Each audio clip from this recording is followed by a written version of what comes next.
Hey, fans of PIATT Picks, we are back here, and this is Sunday night. We got results for our 8-leg parlay, and I think it was a 7-leg parlay. And ASP, we went 6-1. We didn't cash in, but ASP weaved his magic, and we still are looking good. I'm going to let ASP take it away.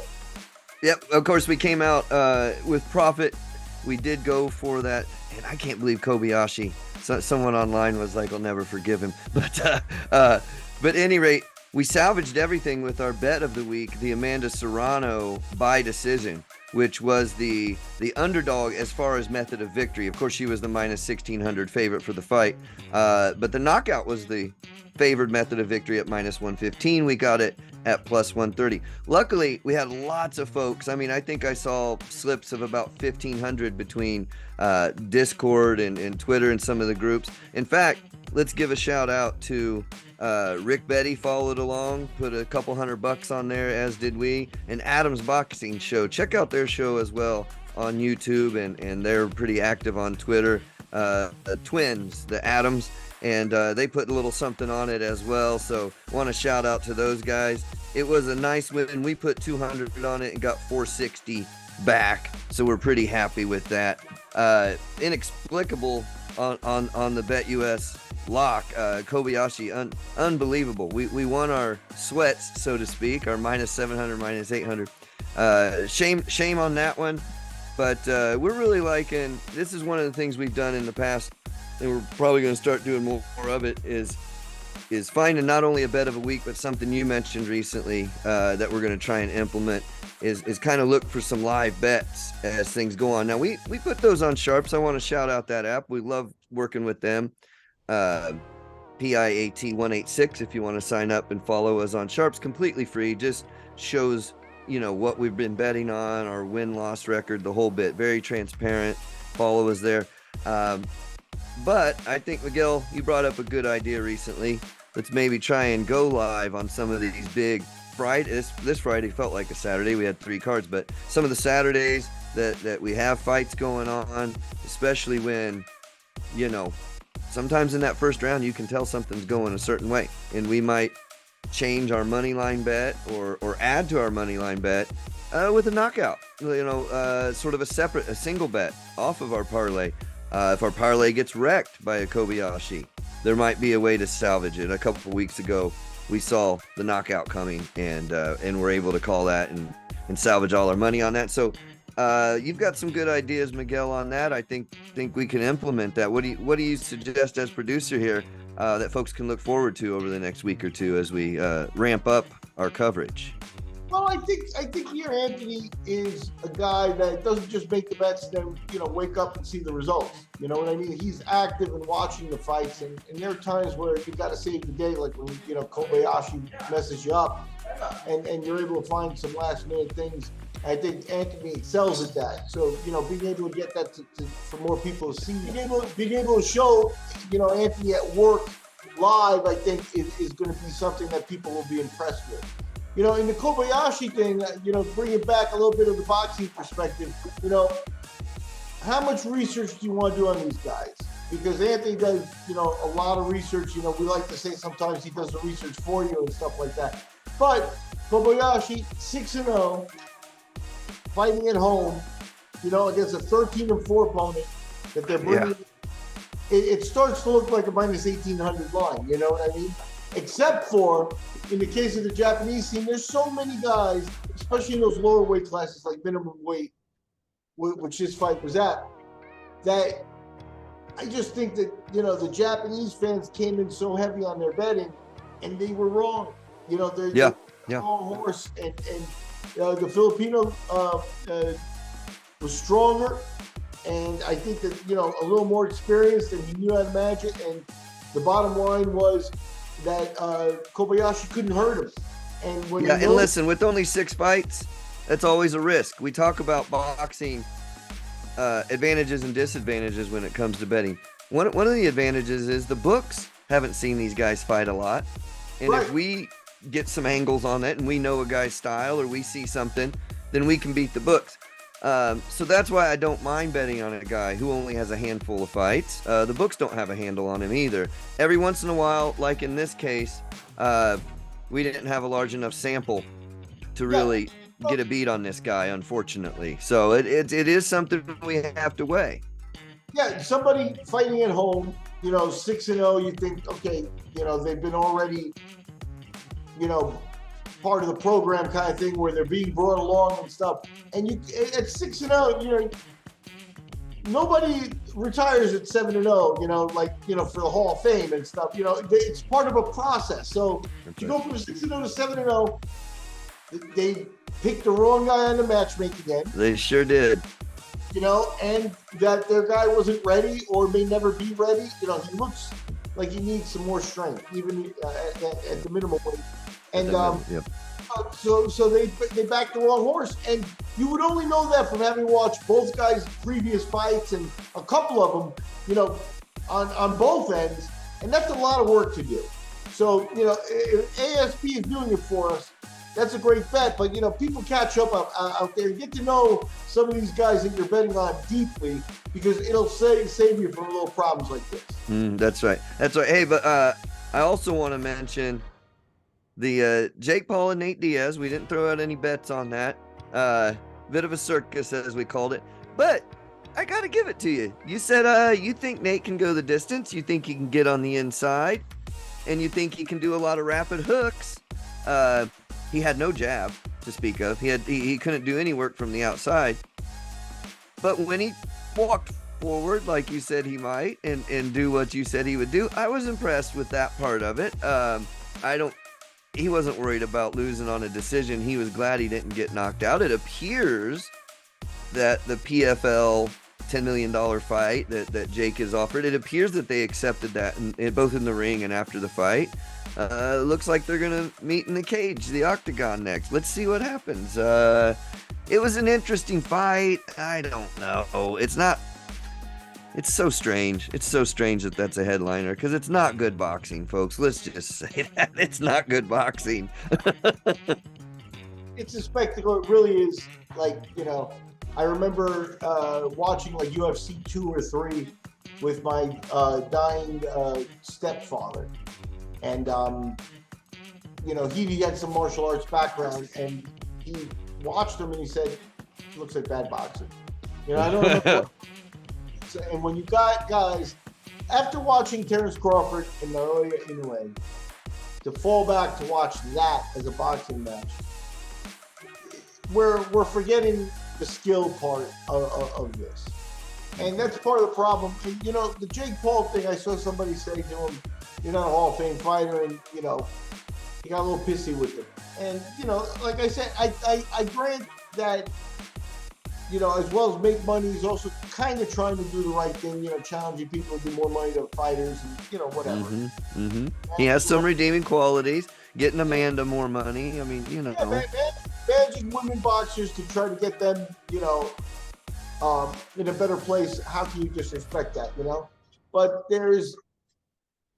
like I said all along, boxing to me is about, you're starting the Golden Gloves at 13 and you went Saturdays and you fought 4 times and, you made the States and, and some type of amateur process that goes through.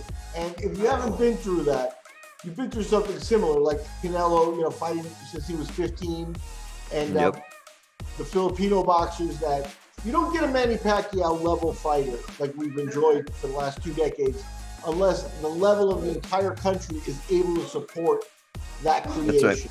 That's right. The guys that go 13-4 in the Philippines are killing themselves for very little money and are very good and a very high level. That's right. And Jake Paul is circumventing all of that dues paying. And that's the real problem with me in boxing. And I expected boxing, I expect boxing to show up at some point. Like Tommy Fury did the right thing. He went in there and at least he said, no, you will not be the boxer. He's fighting KSI in a few weeks or whatnot, I think. Who also wants to fight Jake. It's just all.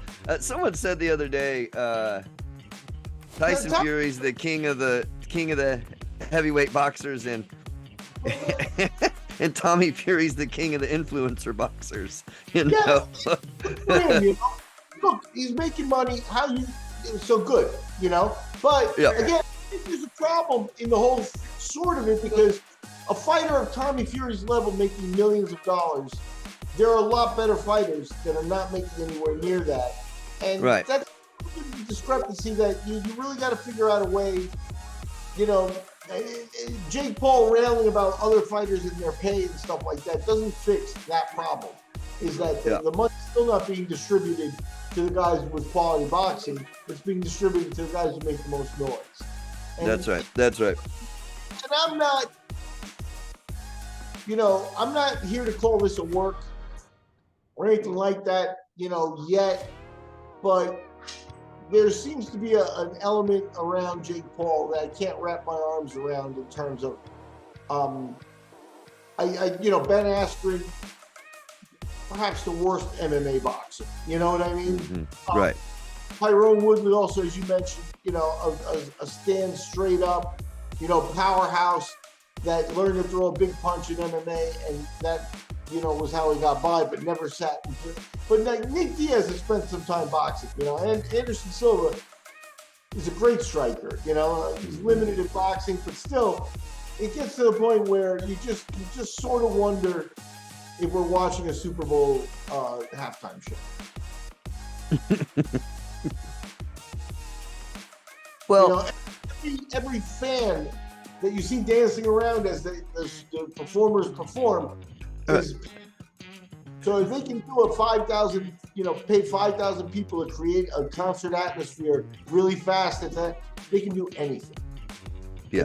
To go with the conspiracy theorists, if 40 years ago they could fake the moon landing, and I'm not a believer in that, but if some people believe that, if we're capable, we may be watching one of those moments with Jake Paul. I'm not 100% sure yet. I don't have the proof of that's the moment. Maybe when Anderson Silva got dropped, that was maybe the first hint. But I just don't like what I'm seeing. Right. It is. As we said, it's a circus. There are admirable things about how he approaches the sport in his because he's taking on a little bit of that, altruistic, trying to do good because he came in just as I'm this, with the pushy 20 million. Look, like I said, there's something not right about the whole thing, and I know that he thinks he's doing the right thing, but again, the kid who spent his 16th birthday fighting Golden Gloves in a little gym in Chicago, right? How can you respect what Jake Paul is doing? Well, hey, let's say this now and get it out of the way, and it's buried at the end of this podcast, and it is what it is. But and I don't think we're the first to bring this up, but you don't play boxing, and these influencers that are fighting each other, that's one thing. But listen, even when kids have watched pro wrestling and then jumped off their couch and dropped an elbow on their cousin and broke their neck or whatever, something stupid. My point is, whether it's going to be their fans or two influencers that don't know defense and beat the hell out of each other, or they start to move up in a KSI fights a Tommy Fury in these real boxers, isn't somebody going to get hurt, Miguel?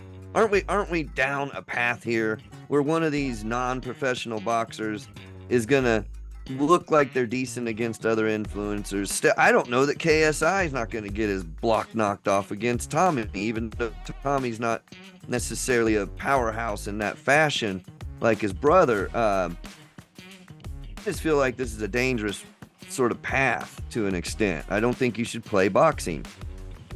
That's a very good and succinct way of saying what I am trying to say. And there's something about boxing being like such an elite, at the elite level, those guys, if they had spent as much time, they could be lawyers, doctors. You can't get to be a Terrence Crawford just walking up the street. You could have the physical talent, but if you don't practice it like him, you wind up like I forget the name of the he's probably got like 100 wins and 200 losses. And a boxer like that, very talented, great, gives anybody a fight. You can put him in there with the best in the world and he'll make it look good, but eventually lose.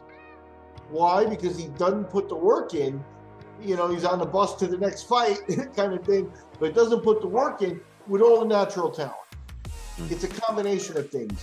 You don't just get born to be a boxer. It is like ballet dancing. I've compared it to ballet dancing. You don't get to be the lead of the Moscow Ballet, you know, by luck. It's by, you're gifted, but then it's practice, practice, practice, practice. That's right. And that's what Crawford and Inoue and these guys represent. And that's what Jake Paul is shortchanging here.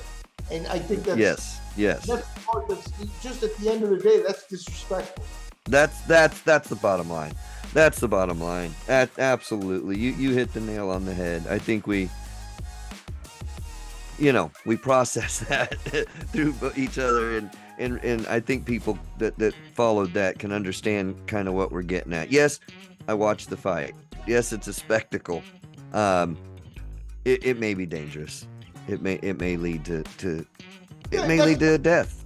That's where they are really, again, they're not taking it seriously. You know, that other part of it is that there should be matchmakers that say, look, this guy's level, and they're judging all that, and all that goes out the window when you're fighting, dealing with amateurs and things. Hey, look, you can't go for a world title unless you're ranked in the top 15 in that division, folks. You know, a guy off the street cannot win a world title. A guy ranked 50th or 25th cannot win a world title. You have to be ranked 15. So when Ngannou fights Tyson, for example, the belts aren't on the line, even if he does get a knockout, because he's not ranked in that top 15. And there's a reason for that. And that's why you don't want him going around making defenses against the 75th best boxer, because that's a joke. The 75th best boxer has no business in that top 10. So again, like that's the main thing. There's no boxers pay dues. God bless them. And this Jake Paul stuff shits all over that. That's right. That's right. It's a horrifying thing, and that's why I think, boxing kind of, like I said, like he hasn't beaten a boxer yet, and I think that's a good line for boxing to look at. Yeah. And stand up and for your art. There is an art there. That's what ASP and I respect. That's why we do this show, and that we're wasting a week and paying for a week of amateur fights, non-professional fights. Mm-hmm. That's right. It's not a good sign. That's right. That's right. Thank gosh we had the great week before that. We get this thing out of the way and move on to other stuff. Speaking of moving on, Anthony Joshua, Dillian White has been canceled. Their word of replacement, I've heard 2 or 3 different names from Otto Wallen. What other names have we heard out there? But let's see if it happens. I mean, they're going to pull this off or not. Are we a week away, 2 weeks away? I mean, it's right around the corner. It's next week. And the bottom line, Robert Hellenius, what are we going to get here at this point? Right. It's Dillian White against Joshua, they've got their history. And so it was sort of a big fight. It is a step back to do a replacement. But Joshua's, on the path, and he was favored in the first fight, and he'll be favored in this one. And, we'll still cover it. Joshua, to me, has a lot of work to do. And he may never, when he was at his peak, he was so overrated in my book. And I don't think he'll ever reach that peak again, And right. But as he's maturing, I think he also realizes that are my best days behind me already? And I don't think that sits well with him. So I have some hope that his best boxing may be ahead of him in Anthony Joshua's case. So David Hay, who used to actually manage Derek Chisora, claims that Chisora told him that Dillian White might have a drug test issue, and that Derek Chisora has been training just in case he failed a drug test, in case White failed the drug test. So Chisora is apparently willing and ready. Otto Wallen. Who else did you mention? I'm sorry. I just tossed Robert Hellenius out there, which is, I think I might have heard that name too. I think they're struggling right now to find someone, yeah, to fill the bill. They're gonna have to write a nice check for somebody, and then the sad part is as a fan is that even then it's hit and miss. It's like you're a fighter sitting there. It's like, you want to fight next week against one of the best guys out there. It's like, all right, what am I getting paid? It's like, okay, let me go and see if I can win, or let me just go get that paycheck. It's completely a shot in the dark. Right. So hopefully we get a good fight. It won't be what we were going to get with Dillian White, but things happen. Yeah, we'll see what happens if they pull it off. It'll be interesting. So, well, yeah, So yeah. We are at the end of the day. Our 96-4 record is now 102-5. There you go. There you go. Yep. And we'll continue to look at those. I really enjoy doing those. And we'll try and avoid a silliness like Kobayashi. That's a weird one, but hey, those are still fun to me. I still enjoy them, and we're gonna add, as we say, we often have sort of our favorite bet of the week. We've been ramping those up more and more.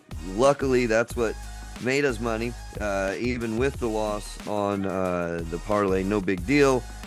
Getting that 130 and putting $200 on it got us 460 back, covered the parlay. So yeah, we're doing all right on that. We never like any losses, of course, but we're gonna keep pulling these up. So we're gonna bring you parlays, we're gonna bring you bet of the week, and then we're gonna try and ramp the live action up on Saturday, so you can look for that as well. So building and growing and having fun with it. We're what, 4 months in now, Miguel. It's been a blast. I just want to say thank you to you for your efforts on it. Co-host, producer, and again, folks, this is something we started in 2016, so I've known Miguel quite a long time now, but this little run is fun. I like our focus on this. I like where we're headed. I like that we're making our listeners money, and so I appreciate you, brother. No, and I thank you for the opportunity. It's great to work with you, and I just got to say that if I wasn't impressed, I probably wouldn't be doing it. And what you do is very impressive, and you deserve credit for it. More power getting it out there. And we'll probably be back when Anthony Joshua's got an opponent fixed, and we know exactly what we're looking at for next weekend. Until then, like, share, and subscribe.